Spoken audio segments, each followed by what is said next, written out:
Welcome everyone. I'm still admitting people in from the waiting room, so just give us a second and we will be able to start.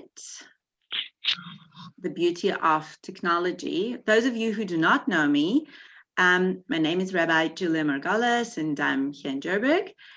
And we are having guests from all over the world, which is amazing. And I said quite many times is that this is the blessing during the course of our days.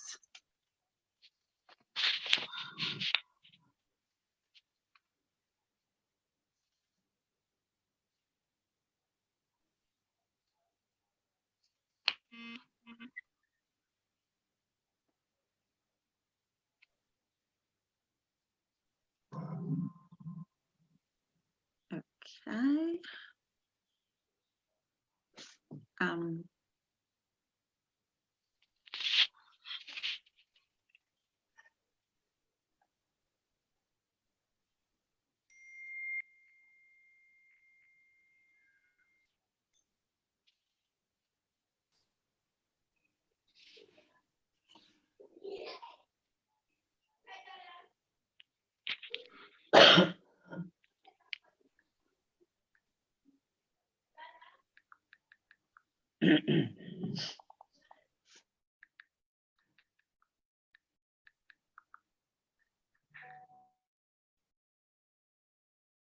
Okay, I think now we'll be able to start. I just need to change the settings. Oh, we still have people entering.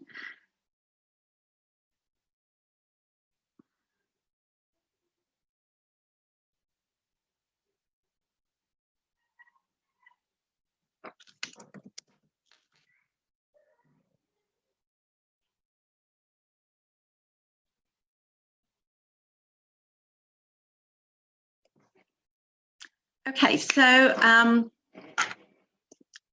Lisa is here, I think. Yes, I made you host also, so now you can talk. So welcome everyone. And it's great to spend this evening with you all.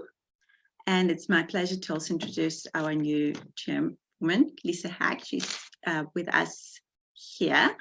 And we have very, very exciting and very interesting guest tonight.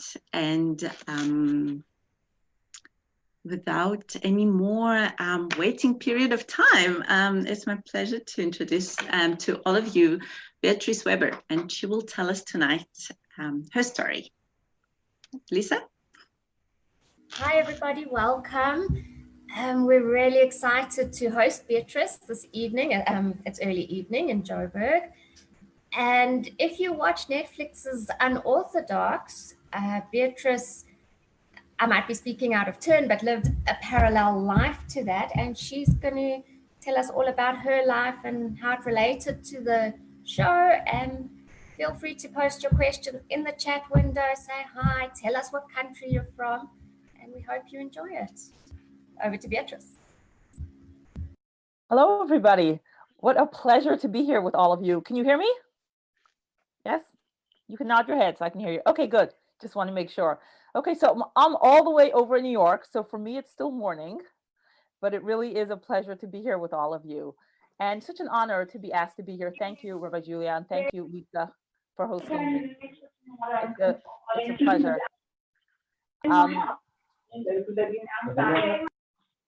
So I'm going to be talking to you a little bit about my story, which, as Lisa said, is somewhat similar to the story you may have seen on Unorthodox. And if you've not seen Unorthodox, go see it. I think it's great. You know, there are some things that are more for a movie storyline than might actually be, and I'll touch on those as well. But all in all, I think it was very well done and really brought across the message, which is so important. So I'll quickly introduce myself. Hi, Alan from California. Wow, you're even earlier in the morning than me. So I grew up in an ultra-Orthodox community. My mother actually grew up in Williamsburg. in the town where this story takes place in Brooklyn. She didn't really like it. She wanted to give us a little bit more of a liberal upbringing. So I grew up in Toronto in Canada. But in Canada, we were considered from the most ultra-Orthodox. We were called always Hasidic. And I remember I'd come home to my father, and tell him that, and they'd be like the back and forth. Ultimately, at 18, I was married off to a Hasidic man from Brooklyn, a little bit of a different area of Brooklyn, and moved to Israel for about 11 years.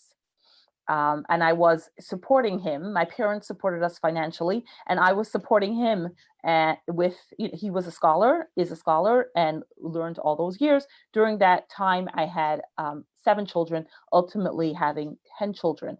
I moved back to New York after those 11 years and have been in New York since. I left my marriage 6 years ago.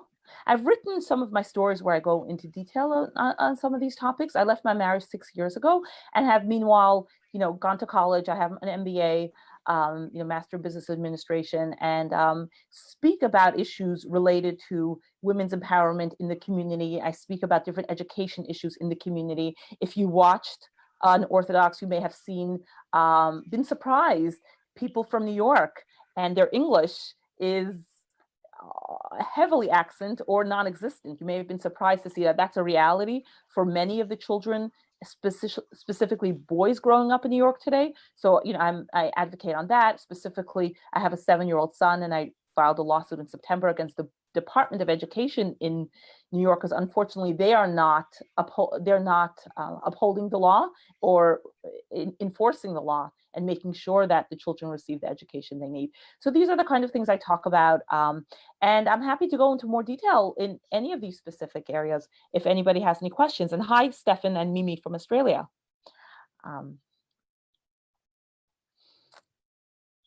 And I can also kind of give you, I spoke to Rabbi Julia and gave a kind of an overview and a broader perspective. To me, this story, as much as it resonates with many people because it touches people on such a unique level, I think if you're Jewish, it touches you because it's like, oh my gosh, I didn't even know that this exists, right? And it's like, what is this all? It touches people that come from different religions that have also grown up with a restrictive religion, and it's like, oh my gosh, that's my story, just a little different. So I think it touched everybody. And you may have seen it was in the top 10 in many countries, for a while. So it really got a lot of people looked at it, and really it touched them a lot. And I think, and I see some questions coming in, which I'll answer in a minute. But I think what to me, it is the universal story of a young woman finding her path, right? Looking for her independence, looking for her own voice, despite what her family, her community, and her surroundings expected of her. Now, in that community, her choices were very, very limited, right? Her only choice was getting married. Her only choice was having. But I think so many of us can relate to this, or can connect to somebody who, when they were young, perhaps, their parents wanted them to go to school to be a lawyer, but they wanted to be an artist, right? So many, it's kind of the development of self. And for me, my story, and I'll jump into a question here. Somebody asked about what motivated me to leave the community, because it segues into this, and then I'll go back to the other question. For me, it was also kind of that classic story, right? Where you do everything you're supposed to do. You do everything you should do. You shut yourself down, okay? You do everything exactly the way you're supposed to. And then you, at some point, many women, I think, can relate to that, right? They turn 40, 45, midlife, and all of a sudden it's like, 1 second, is this the life I really want for myself? And my issue was, and I started going to college while I was still in the community. I got an undergraduate degree in psychology and then started working on my master's. So I had been trying to see if I can stay in my marriage, stay in the community while finding myself. But unfortunately, it didn't work. It did not work. I'll talk to, so the things that motivated me, one of the things that is very interesting with women that leave the community is it's quite common that women will divorce and then leave the community. And it's almost like there's that. So what spreads inside the community is that, oh, she wasn't religious. That's why she left her marriage. But actually what happens is quite the opposite. You know, and that definitely happened with me. When I left my marriage 6 years ago, I had no intention at all of leaving the community. That was not my intent at all. My intent was leaving my marriage and, you know, starting my own life. You know, perhaps, I mean, to be honest, I had started growing out my hair, you know, and I write about that. I did shave my head for 20 years. So I had started growing up my hair a little bit. So my mind was a little more open to living a more of an open Orthodox life, but definitely I definitely had all intention to be within the Orthodox community. Part of my proceedings after my divorce, which involved custody, you know, a custody battle and all of that, was within was together with rabbis, with a bet din, right, with 3 rabbis that were kind of appointed to deal with these issues. I had first been in family court, but then having run out of money, which typically happens. It's I don't know what happens in South Africa with custody and family court, but in the United States, it's a ridiculous system, which really puts many people that leave the community at a great disadvantage. So then I went to work with rabbis, and I very much trusted rabbis. You know, while I was in the community, I didn't have much interaction. I had some interaction. You always have interaction, but it was quite limited. And I trusted that they would understand, they would get it. And that process of a year and a half working within that system, I saw so much. I really saw the underbelly of what can happen in a society where you have rabbis appointed with very few checks and balances. And I know in other countries it may be different, but in the United States, you don't need anybody or any qualifications to become a rabbi. It's very small, it's very low, the bar, and you can just appoint yourself, and as long as people like you and respect you, you can be that person. So there's very few checks and balances, and experiencing that and seeing that was just, at first, made me just so angry. So my first leaving of the community, and it wasn't stages, and that's one thing I'll talk about with the you know, with the unorthodox, like that woman transition really, really quickly. I don't think that's realistic for anybody in any, you know, you don't just go from one culture to another culture and transition within a few weeks. It generally takes much longer. You know, my process was at first I was so angry. And at that point, which happens to many people in the community, was leading somewhat of a double life, where I presented myself to the community as I was just part of them. I was still wearing the wig and everything else, but then in secret, I would go do other things. And then that became very complicated. So I said, let me just see if I can balance, see if I can stay within the community and balance kind of that aspect. Now, I also started doing a lot of healing work then. My marriage was tough. It was rough. You know, I had 10 children.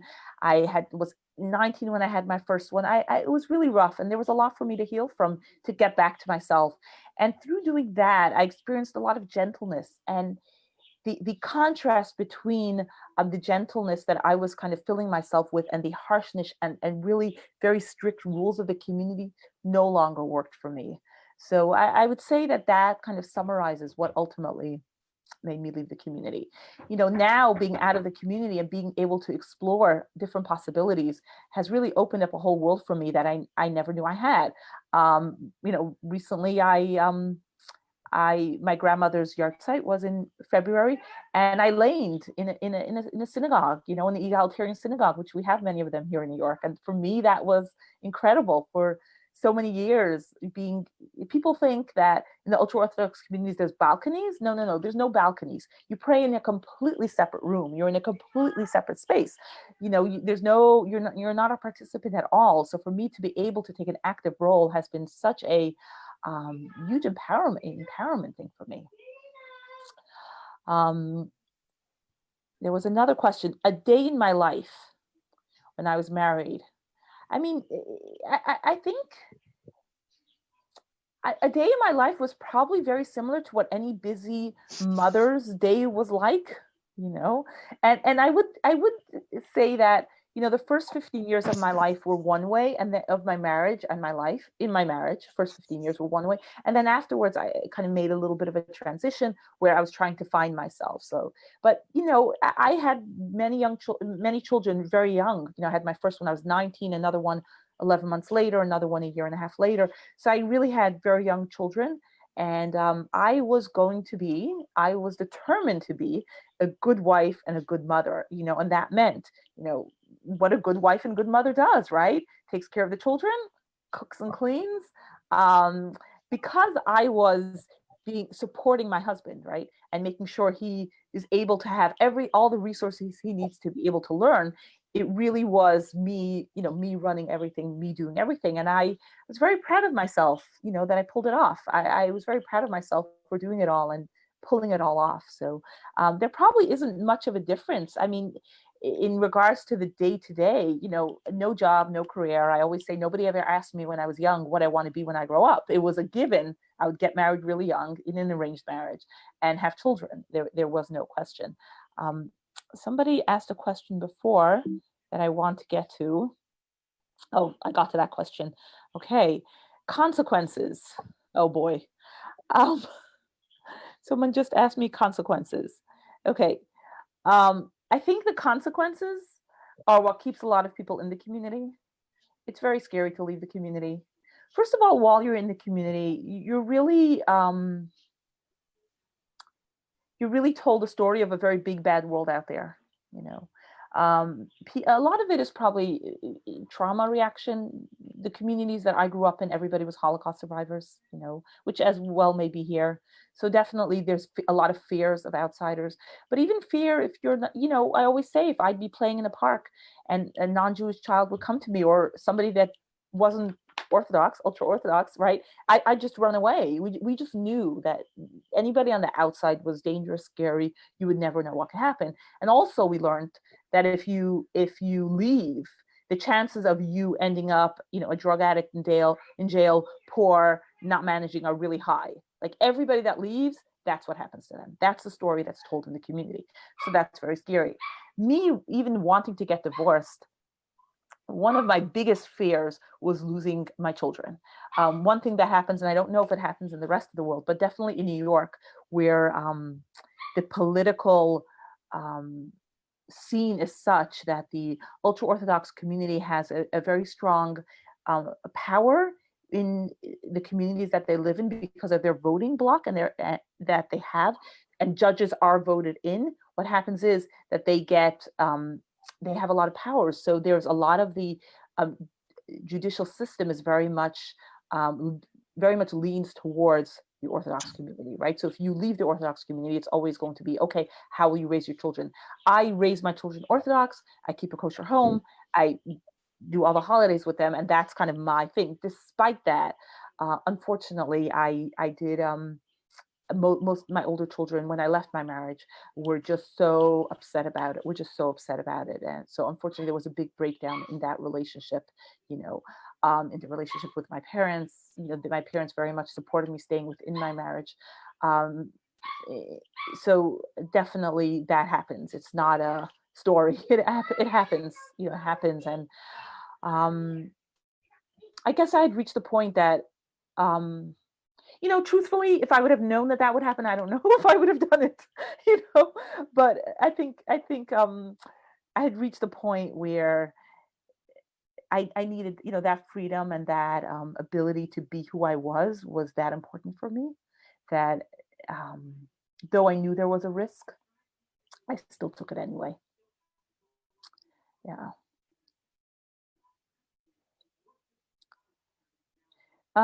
Yeah, I mean, my Jewish practice now is evolving, I would say. I balance a lot. I raise my children Orthodox. So, I balance that. I'm in an exploratory phase for sure, in terms of figuring out, what works. There was a time I thought that I would not connect with anything within Judaism because I was so hurt and felt such a deep level of betrayal. But with time, I'm like, oh no, Judaism is great. It's just how do I find my place in it? It really became very clear to me, and I'm so grateful. There's a lot of things that are difficult about living in New York. I wouldn't necessarily recommend it, but I will say the options in terms of finding spaces to practice, Judaism in different ways or explore and find out what options are just unlimited. Really, they're really unlimited in New York, which I'm very, very grateful for. So I really don't have you know, like a term to describe it. I will also say, I don't know if I ever will, to be honest. You know, when you grow up in a place where there's only one way of doing things and you do it that way, I'm very averse to boxing myself in again. You know, that feels, I don't know, maybe things will change with time, but for now it feels like boxing myself in would be so restrictive, and I enjoy the freedom and appreciate the beauty of so many different options and so many different possibilities.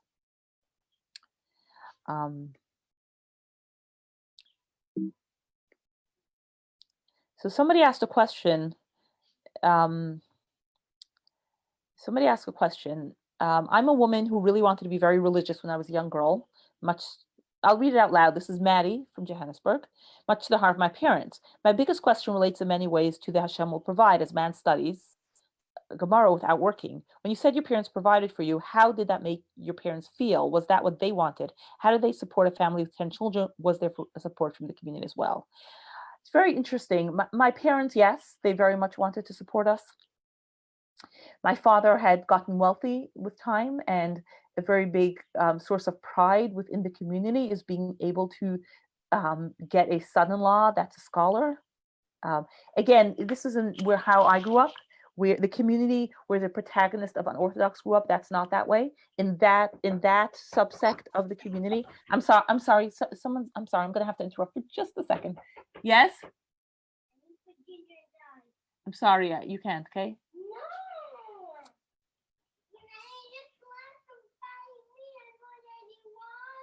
Okay. I'm gonna just a second. Okay. Okay. Fine. Let her in. You want on the call? Oh, okay, call. No, it's there. You just let me put it in. Okay, so when I come out, I'll help you, okay?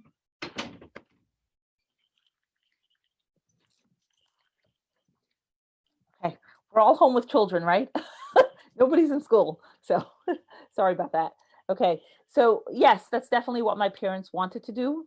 And they supported most of my children. At some point, they built us a house, and we had rentals from that house, and that's also what helped us survive. Things were tight, money was tight. You know, it was hard living in a big house that my parents built us, but yet money being tight. I started working about, I would say about 5 years before I left my marriage. I started working full time. So that was definitely supplemental, but it was considered a pride, but it was hard for me. The expectations were very high, right? Because if you have your parents supporting you, for me, when I left my marriage and said no, sorry, hello, this is my little puppy, the new addition to our family. When you know, when I didn't want that lifestyle anymore, right? Or I wanted something different, they couldn't see that because in their minds, they had given so much to us to have this life. And to them, this was a source of pride for them. So it gets complicated when you're an adult, right? And you have so many children and you want to live your own life, but yet you have your parents. So it gets complicated. But in their minds, yeah, I think they definitely wanted to do that. Support from the community, yes, there's definitely support. So first of all, when we moved to New York, you know, my husband entered a space of learning where they did provide some supplemental income. There's also there's a lot of social supports for families that are struggling within the Orthodox community, a tremendous amount of supports, and definitely if you're a scholar. So when it comes to holidays, right, Passover is, quote, you're getting vouchers and different things to support you. There's also social services in the United States only for people that are poor, that are below a certain income threshold, in terms of health insurance, in terms of food possibilities. So between everything like that, people do manage. So for many years, Taryn is asking. So Michal, I think your name is pronounced. So my parents really did not want me to get divorced. They absolutely did not want me to get divorced, and I ended up leaving the house like in the middle of the night with the 4 kids because I was so scared I would lose my children. You know, my ex-husband was yeah, he was telling me that I would never see the children. So I kind of left that way. And eventually my father ended up coming to family court to support my ex-husband. Eventually they came around a little bit, a tiny little bit, but yeah, they had a very hard time understanding why I'd want anything different. You know, in their minds, they had set me up this way. Everything seemed fine. And even though they knew that I was unhappy in the marriage and things weren't the way I wanted them to be, they really couldn't understand me wanting to have anything different. So yeah, it's complicated. So I only started working during the last few years of my marriage, and I actually worked at that point in nonprofits within the community, so not totally outside the community. I was mentioning to Lisa and Rabbi Julia before that one of the things I did was I joined a club for public speaking before I left, as helped me in my career because I had started working, and that was considered a very bad thing. You know, that I'm very grateful I did it. It was great. I loved it. And it still helps me till today, but it was definitely considered a very bad thing. Um, so out of the 3 children that live with me, one of them has contact with my ex-husband. I wish they all would. You know, I feel like if he's their father, they should. It's just complicated, you know, and it's obviously their own choice. I definitely don't. I think all children should have relationships with all their parents. Unfortunately, I had a breakdown in all sides. I hope things will get better. That's really my goal, you know, most definitely.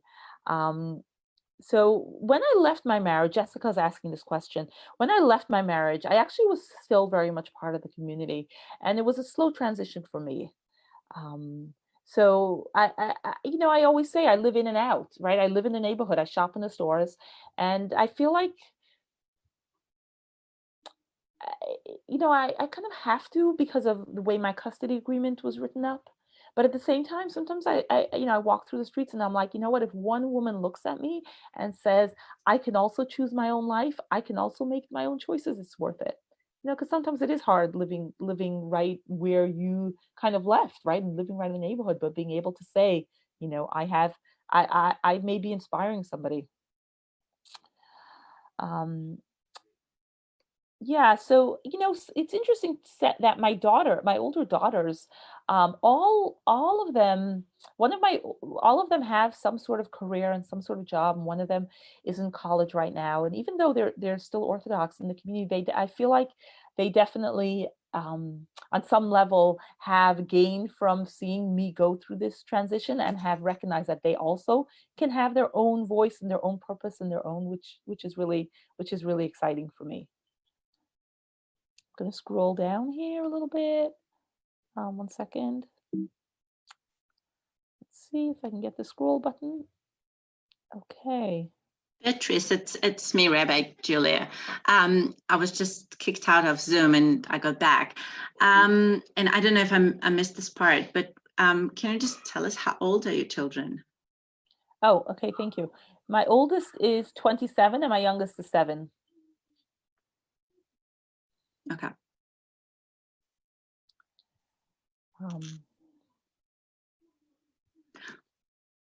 Yeah. So I think I answered that question. Did my children follow you? Where is your ex-husband now? He lives where I used to live, up in Rockland County in New York. That's a very Orthodox, ultra-Orthodox community, as is Brooklyn. Very similar. The communities are similar. I mean, not in aesthetics. Upstate is very nice. There's trees and there's grass, and here there's a lot of buildings and cement. But in terms of culturally, it's very, very similar. Yeah. Oh no. Oh, my husband most definitely did not want me to divorce him. It's extremely shameful to get a divorce in the community. Extremely, extremely. I think it's shameful, you know, to some degree everywhere, but within the community, it's absolutely devastating. And what happens is when somebody gets a divorce, it's almost like you need to blame somebody, right? There used to be like the bad person. Oh, something's wrong with her. Like it's very hard to see it as, oh, this marriage didn't work out, or oh, you know, we need to look for something different. It's very yeah, no, that was definitely not work. So, you know, the abusive question, no, there was no physical abuse. There was no, you know, there was no physical abuse. You know, was it very controlling? Was there no room for me? Was I in a position where I had to do things that I didn't want to do? Yes. And I wrote, and I'll put a link afterwards to my writing, and you can read where I wrote more in detail about that. So I think there's, that fine balance between, did I feel controlled? Oh, yes. Did I not have a voice? Oh, yes. Would I marry someone like that now? No. but yet it was kind of a feature of the community where you get married and that's the life you're supposed to lead, and there are things you're supposed to do no matter what. Yes. So yeah, finding friends. Living in New York, there are a lot of communities of people like me that you can connect to. I will say that because of everything I've been through, I'm definitely more cautious and more careful of, kind of throwing myself completely into a group. I kind of more tiptoe. Yes, yes, I definitely date. And that's a whole nother, how do you kind of know what's normal when you leave that kind of community? How do you figure out what's normal? How do you know what's normal? How do you find your balance? And it definitely took me a while to find my balance, and to figure out like what I really wanted, what felt right, what didn't feel good. And that's a process. It takes time. When you're raised in such a community, there's no conversation of dating, of relationships. There's none of that. It's you get married and everything will be great and you'll have children and it'll be wonderful. And I believed all of that, and I trusted all of that. And it's like, then you have to unravel, you kind of have to learn everything at 40. For me, it was like learning everything at 40. Like, how do you figure all that out? How many siblings? So I have 8 siblings. I'm the oldest of 8. And again, families of 8. I have 10. My ex comes from 9. It's very normal, very common, very typical. So yeah, some of them are supportive of me at this point. Some of them not. It's hard for them to. It's also, I come from a family system. My father's from England, where people want everything to be kept very private and very quiet. Nobody wants anybody to talk. I'm sure some of you can relate. I understand South Africa is a pretty conservative community, so I'm sure some of you can relate to that. For me, I feel like after having been through what I went through, sharing my message, inspiring other people is part of what I'm meant to do. So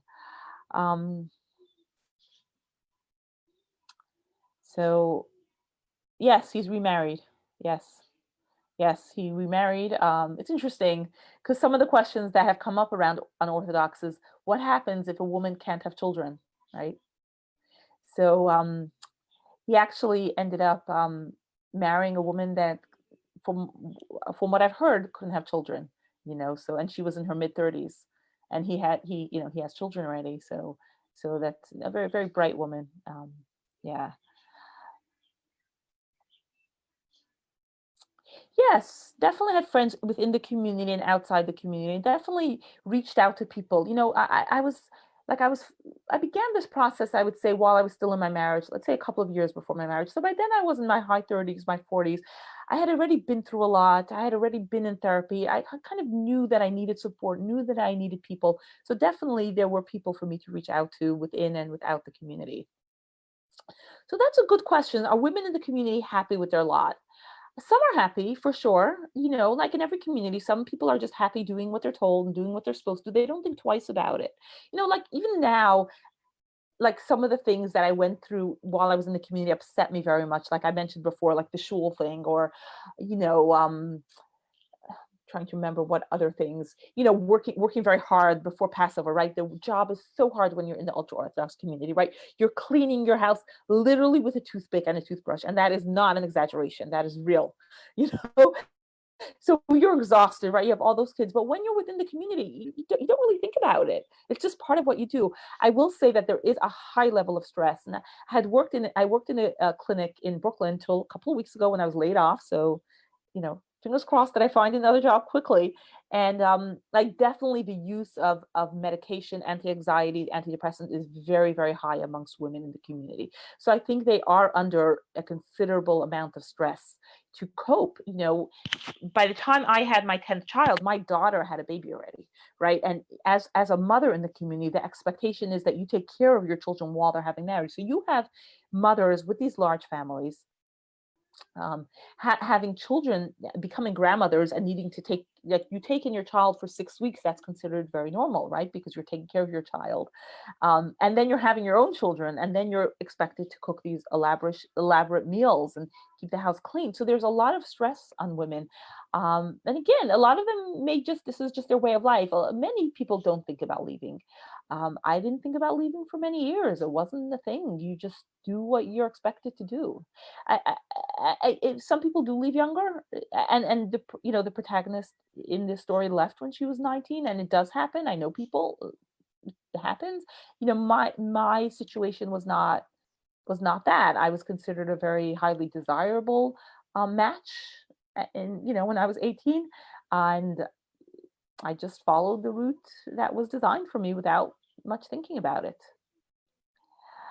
How did I get the courage to take the huge leap?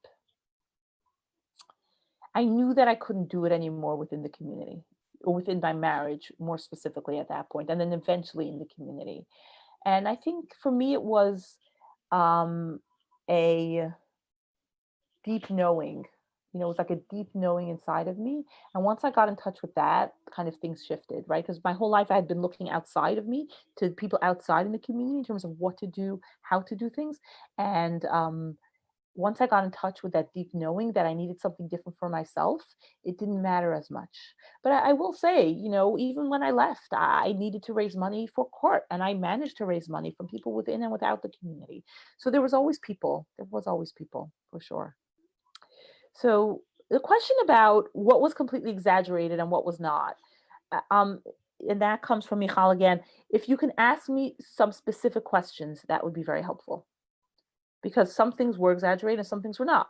Yes, my kitchen was covered in silver foil, and our kitchens are covered in silver foil. Is it that much silver foil? I don't think so. But we definitely everything's covered in silver foil. So I think it's really a question. As in a house.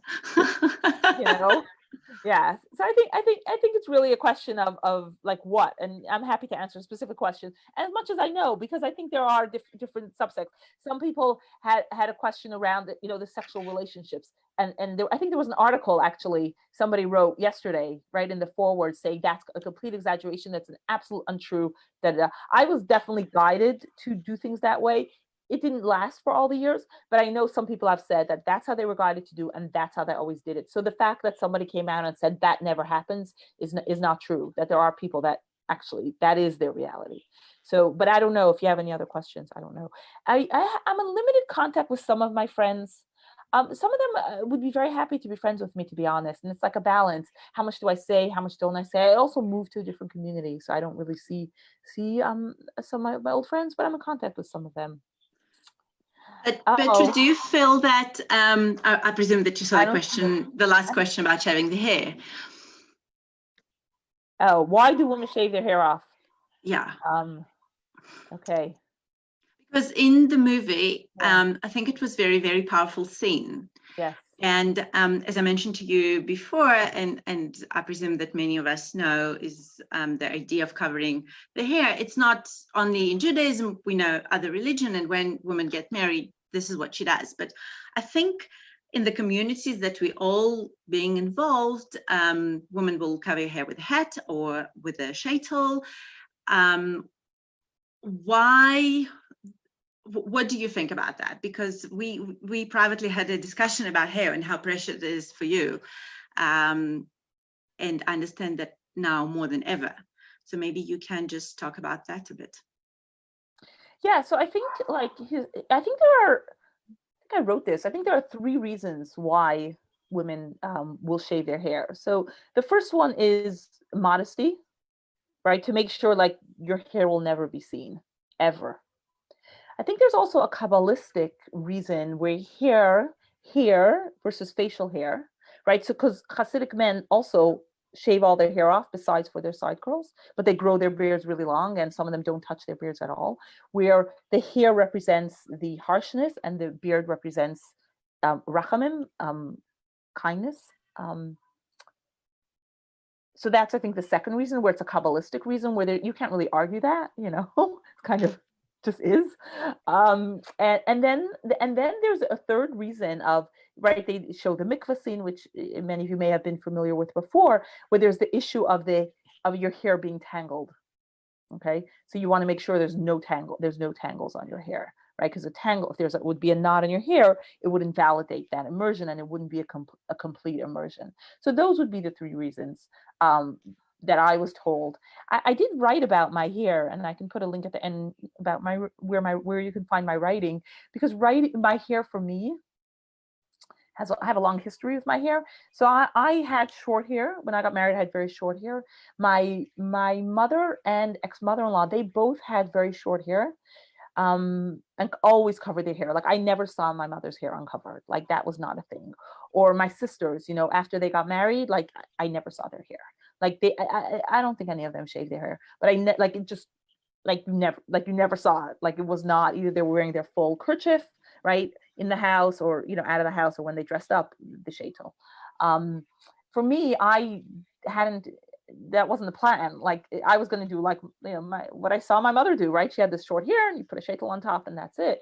But for my ex-husband, having my hair off was really, really important, and it was a very constant issue. And so for 20 years, that's what I did. About a year after I got married, I started. And yes, that scene with the sisters around was very familiar to me. It's not people were like, oh, it's done privately. Oh, it's cut. It's not with a machine. No. There was a machine, we had in the house, because that's what the men used. So that's the machine I used for many years, for many, many years. And really towards the end of my marriage, maybe the last. Well, I had a baby, right? I had my son a year and a half before I left, and at that point, right, I hadn't gone to the mikvah for 9 months, right? So the cutting hair kind of loosened a little bit, and then on, I think it was then that I was like, okay, I'm just not going to do this anymore. I was still covering my hair fully with a sheitel, didn't even think about taking off my sheitel, but so all that time, definitely did that, So it's a big thing for a woman. There's many women here. I know when women choose to shave their head, and I respect everybody for their choices.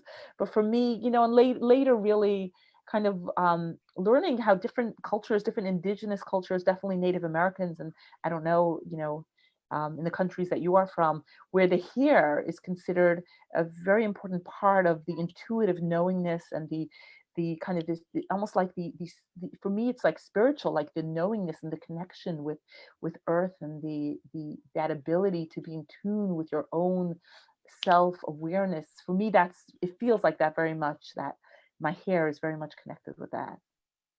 Yeah. And I just wanted to, you said that the subject of the hair, you didn't even speak with your own sisters or with your mother about it? Like, to ask them if I should do it? Yeah, I mean, you didn't have a conversation of, should I shave my hair? Should I keep it short? And also you mentioned that you started to shave the hair year after the marriage. So it was not immediately? No, it was not.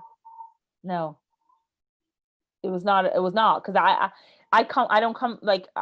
didn't come from a community, but I didn't come from Satmar, so we didn't do that. But my ex-husband really, really wanted me to, so I slowly did that. And there are rabbis outside of the Satmar community that, if there is, because it's funny, Clara just mentioned that there's, women should improve their modesty because of the corona and crown and all that stuff.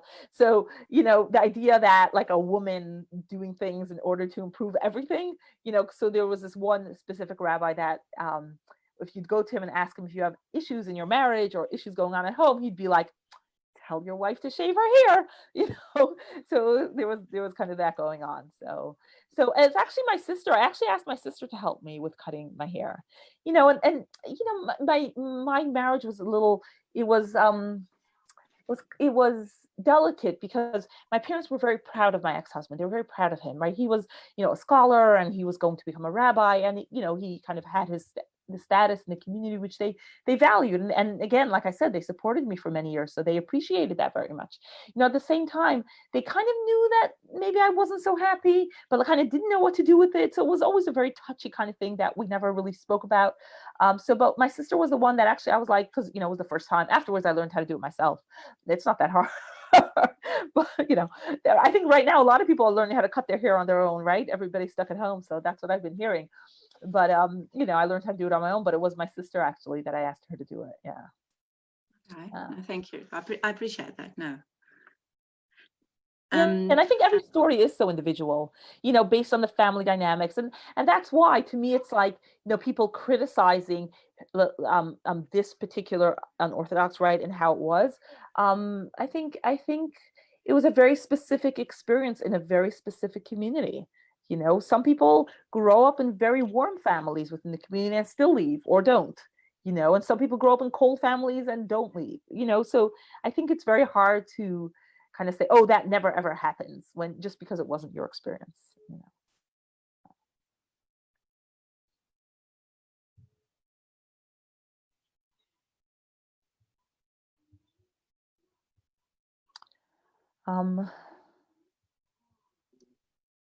Yes, Ashley. Oh, he most definitely did persuade me to stay. Actually, he tried to threaten me to stay.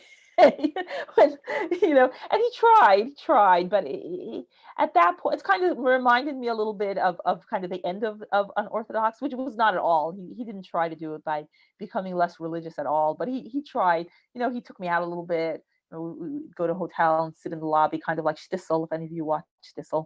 So he tried very hard. But at that point, after 15 years of not being able to have a voice, not being able to express myself, being put down to that extent, it was really hard. And then he resorted to, you can leave, but you'll never see the children. And, when you're in a place where you're almost about ready to make that move, maybe some women it shuts down. I don't know. I know some women left their marriages, came back, right? Any of you that work with women that leave difficult marriages or difficult communities, there's a lot of the back and forth.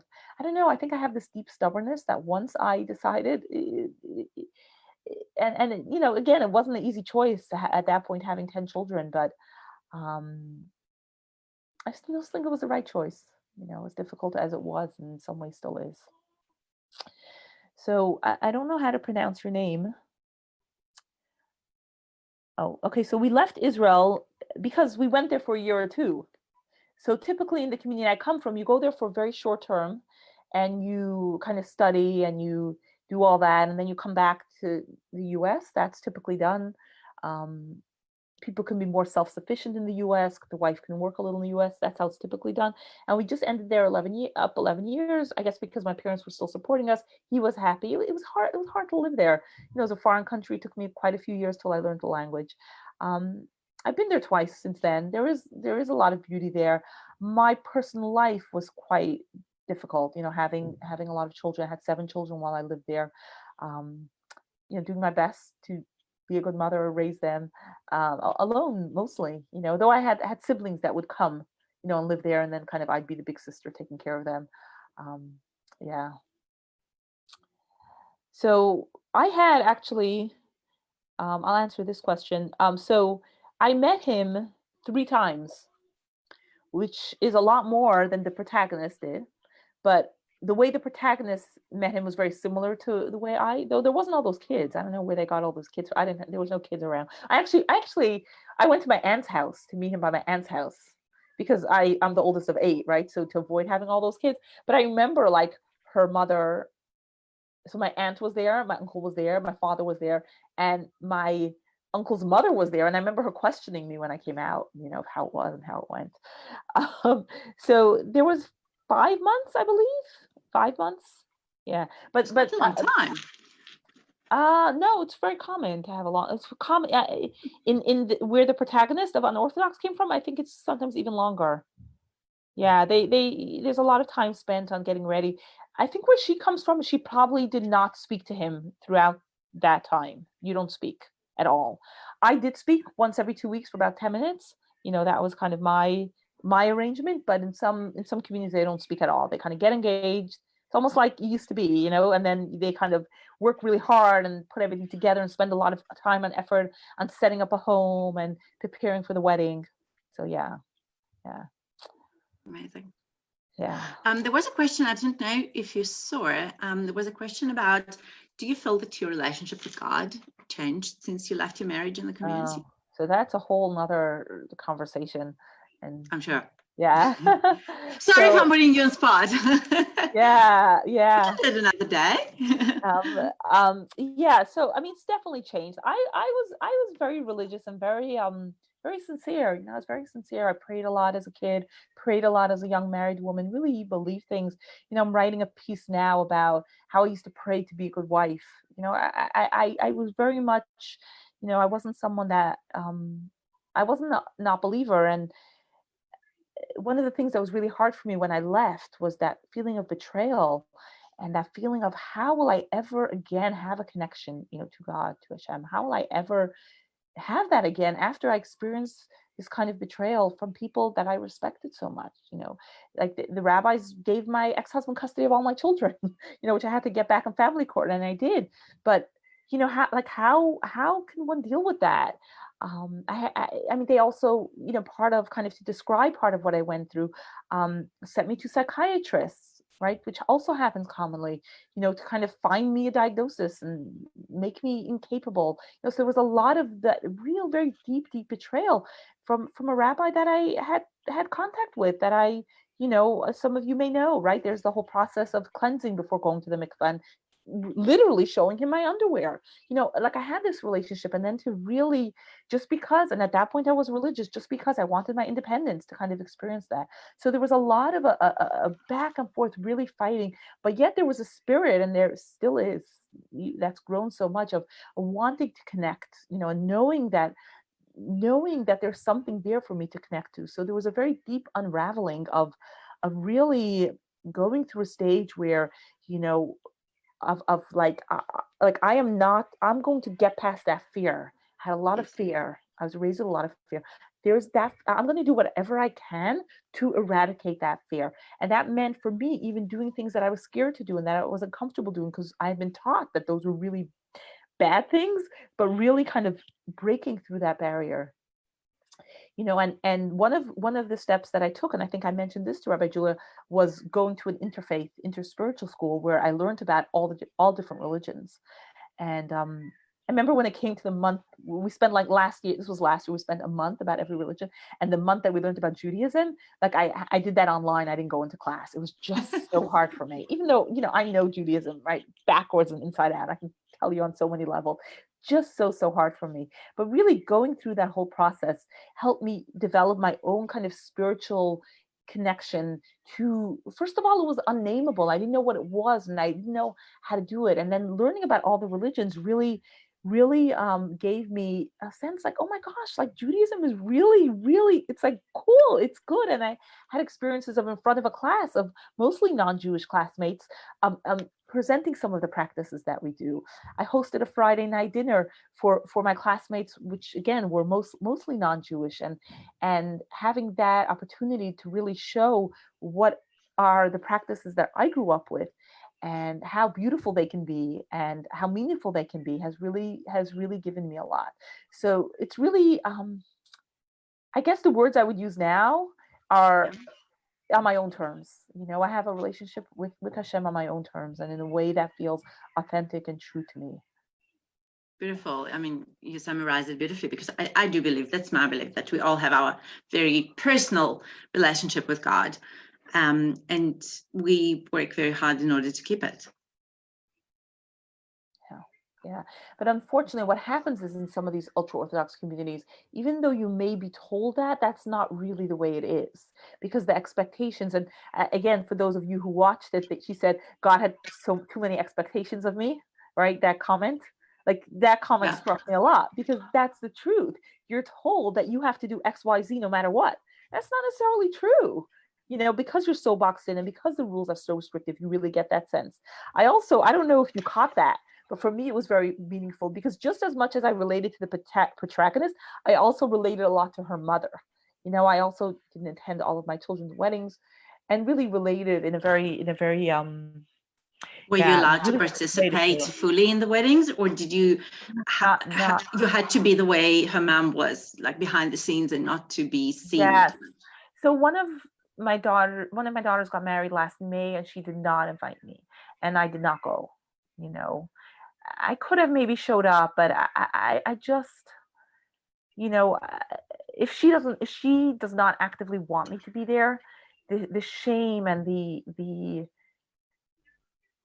yeah, it's just not worth it. It's just not worth it. You know, I decided I'll celebrate with her from at home. Like I'm not gonna, for me, I'm not gonna put myself in a position where there's so much discomfort and there's so much uncomfortability if she doesn't want me there. You know, that was a choice I made. Another parent might have made a different choice. You know, but for me, that was the choice I made.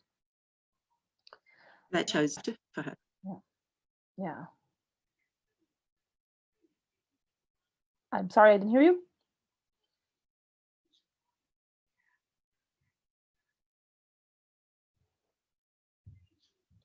I think Rabbi Julia was asking me a question, but I think she's knocked off. I think she's Yeah. frozen. If you want to She's carry frozen. on with another Yeah. question. I'm gonna. Do they have as much power when Emke's mother tells? Okay, you're in and out, Julie. Rabbi Yes, Julie, dear. you're in and out. Yeah.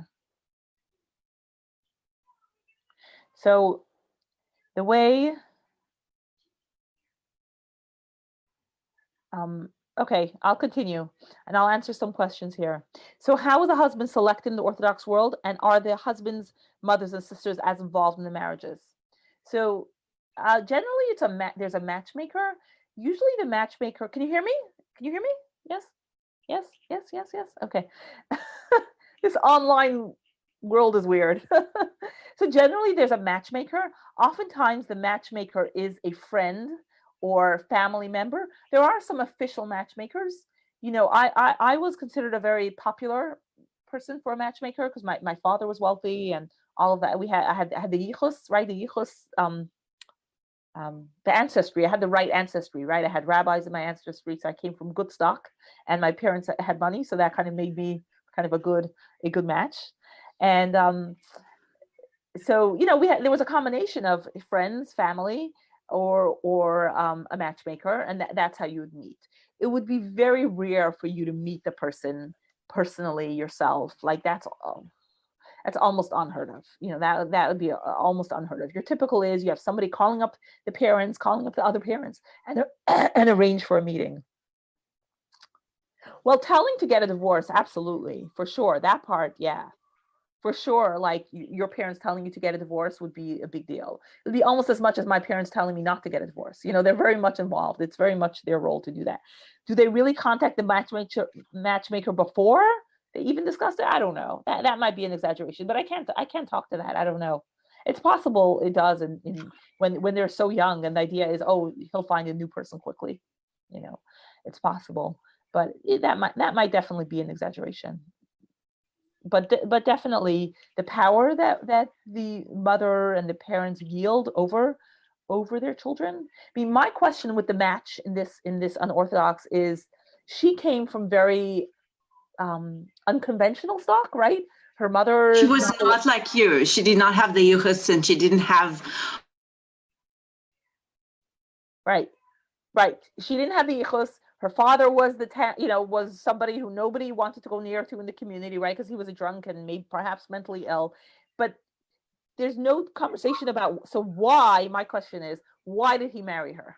There was something there that they didn't tell us, because there's always something there. There's no way that they match up somebody like that if there's nothing off. Generally speaking, you're married with somebody who's similar to you in your status, you know. And I remember, you know, it was a process before I left my marriage, and speaking to somebody about leaving my marriage, and I said, I'll never be able to marry off my children. That's another big thing that keeps people in marriages in the community, right? Because then nobody will want to marry my children because they're from a divorced home, and a divorced home puts you in a completely different League. Completely different league. And I remember her saying to me, listen, there are two leagues, right? You can be class A or class B. Yes, you're going to drop to class B. But then there's emotionally healthy and not emotionally healthy. Like, and that could be in class A and class B. Like, it's really your that's where you really want to focus on. That's what you really want to focus on. But it's hard when you're in a community that's really based so much on that. It's hard to be able to say, oh, I'm okay being class B, that's not a problem, so it really does keep you stuck. And oh, they promised her money. Yes, Ashley, but what did they promise him? So that makes sense that why wouldn't she want him? Yes, of course they promise her, but usually why would he, my question was, why would he want her? She was like, quote unquote, defective, right? Because she had all this family baggage. She wasn't even growing up with her parents, so. Look, again, it's a movie, and we know that in the end, it is a movie. And Yes. Deborah Feldman did speak a lot that, especially things that happened in Germany, it's not what was happening in the real life, although she does live in Germany. But, and just from watching the movie, I do believe that he loved her with all his heart. This is my expectation, what I saw there. And so it obviously, again, it's a movie, and we do not know what he was told when before they went to the first meeting, to first date. But I think he loved her. True. Yeah, you don't know very much about the person that you meet. You know who his family is. Might know his relatives. You'll know where he went to school, but you don't know about him, his desires, his wants, his dreams. It's not a top. It wouldn't even be a topic of conversation, barely, when you would meet. You wouldn't really talk about that, because that's not really part of possibilities. You don't talk about those possibilities. You know where you're going. You know where you're heading. So yeah. Look, I know that there are many more questions, and already got messages that people tried to get into our Zoom meeting, and we had more than 100 people. And I told them that we're sharing it also on Facebook, and I just feel that you gave us already so much time from your Sunday morning. Again, it's open for suggestions. If you would like that we can continue it sometime in the future, if you want to give it another few minutes and to take maybe another question or two, just you tell me what you feel. Yeah, I had a call at 12, which I just postponed for a little bit, so I have another couple of minutes now. Yeah. Okay, so there were a few questions that we received before. If we already answered all the questions that we had on the chat, but wait, communities like this are often compared to a cult, particularly with a limited access to education. This causes a huge obstacle for anyone wishing to leave. Would you consider such strong community as a cult? I don't know if it's the correct word to use. Yeah, I mean, it doesn't really matter what you call it. I mean, I will say the boys, specifically, the girls also, but the boys specifically get incredibly limited secular education. And this is an issue very near and dear to my heart. I have my older sons. Some of them they're on their own Talmudic scholars, right? So they're still studying. I have a 26-year-old son that's married with 3 children, and his wife's parents, and she works. So that's how he provides for himself. I have a 19-year-old son that most likely will go that route as well. I have a 24-year-old son that's not going that route, and my 18-year-old son as well. And it's incredibly challenging.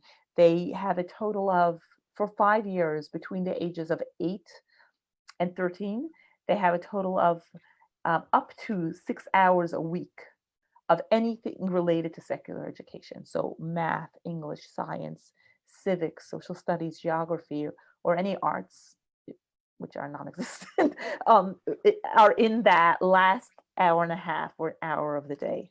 That is it. They come out with barely being able to write or speak English. And that was very realistically done in terms of them just speaking Yiddish. There's big efforts in New York to change that.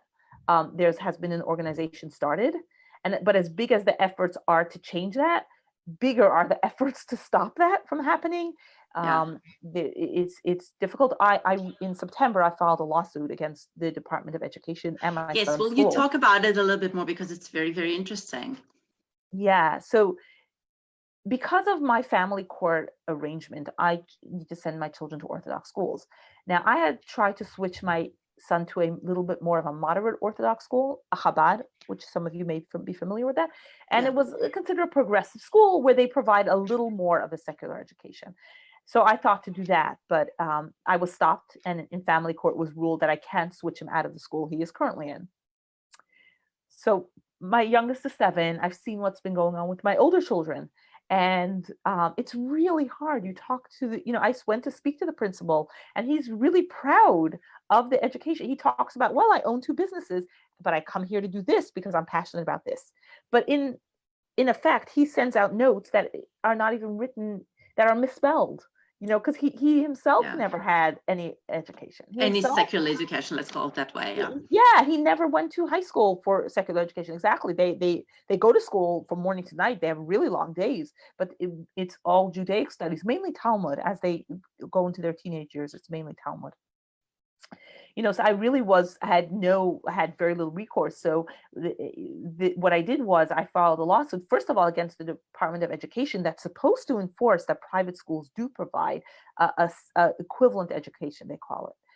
And my son's school. Things are dragging really slowly, especially now with the virus. I don't know what's happening. I feel like everything's been pushed to the side, as it should be.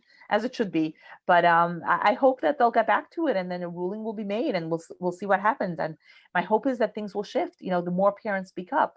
When you're in the community, it's almost impossible to speak up. Since I filed that lawsuit, my ex has filed for sole custody in court. It's possible the reason I feel like I was an easy target in regards to losing my job now, because I spoke up in the community. You really do become a target when you speak up. It's really not, you don't really have people, because people are saying, why aren't more people speaking up in the community? And people, you are terrified to speak up, and the price of speaking up is huge. Oh, yes. We had one teacher that has spoken up. We had a meeting with the New York Times editorial board about this issue, and he absolutely refused to give his name. There was no way. He knows the repercussions of giving his name. They're really, really high. So I hope that more people will speak up. Do you have supporters with you, parents that in your situation that support you with the idea of lawsuit against the educational department? So most parents would remove their child from the school, right? Yeah. Why do you just move your child? Yeah. Right? I would do that. Like, just move your child. Depends on the situation. But you can't move your child. When you're in the community, you can't move your child. So there are very few parents like me who have decided to live their life the way they want, yet have their child. Very often what will happen, the school will immediately send the child out of the school if the parent is not complying. It's very normal if you're not wearing the right colored tights or the right length the socks, wig, the thickness of the socks. Or the right length wig, you will be told to take your child, to remove your child from the school. That's very common, which I know shocks people, but it's very, very common. It's true. Yeah. So there's really very few parents in the same position as me. There was a parent that filed a lawsuit upstate New York, but she pulled back after a few days. So right now, there's nobody else that's filed. I do have support, from organizations that are very much wanting to see the change happen. So I'm not on my own with this, but so far, again, there was another parent that filed at the same time as me, but pulled back, and that's it as far as I know.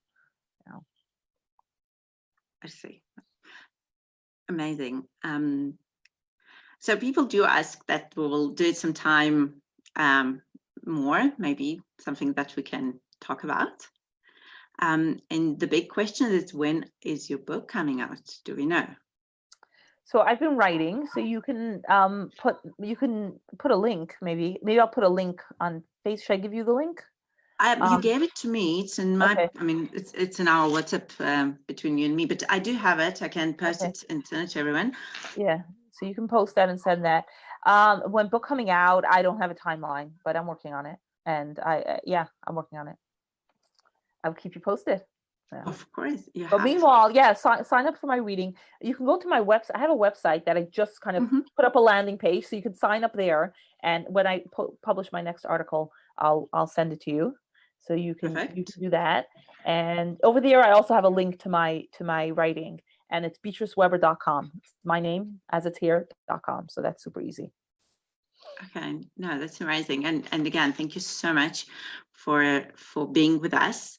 And your journey is amazing, and I absolutely salute your courage. And you made me very, very emotional with your writings when I read it first time, and when during this time that I started to learn more about you and to know you, and our chats. My children don't even ask anymore who I'm speaking, in weird hours of the night, because I think they know that it's you. but you're just such an inspiration, and it's absolutely amazing, because I think you are a model of the courage, and I think you give to other people this amazing example that things can be changed, and you can have a voice from the point of view of having your life back and having your everything put together, and even if it takes many, many years. And I really salute you, and it's just absolutely amazing. It's been an honor to be here. Thank you. Thank you, No, everybody. Thank you. Thank you. Thank you. And also wanted to thank everyone here who came and helped to organize tonight's meeting. And while I was kicked out of Zoom, I got a call from a very good friend of mine, Patrice, I'm sure that you know her, Neshama Karlebach, daughter of Rabbi Karlebach. And she and her husband, Rabbi Menachem Kreditzer, will be with us next Sunday. We will sing together, we will learn Torah together. So everyone is invited, and I'm sure that it will be very interesting, another very interesting evening. Sounds wonderful. Thank you very I'll much. participate. Absolutely, absolutely. Okay, so thank you all, and I will just unmute for a second, everyone, just to say goodbye and hello in real life, that we will not feel that nobody was here because it was so quiet, and it doesn't want to allow me to do that. Thank you very much, Beatrice. I really appreciate it. You can unmute yourself. Thank you. Thank you so much. Thank you. Thank you very Thank much. you for being here. Thank you. Thank you so much. Thank you. Bye. Thank you. Finished. What's going on? Thank you. Very weird. Where do you see the comments? Click on leave. Okay. Three dots. Here we go.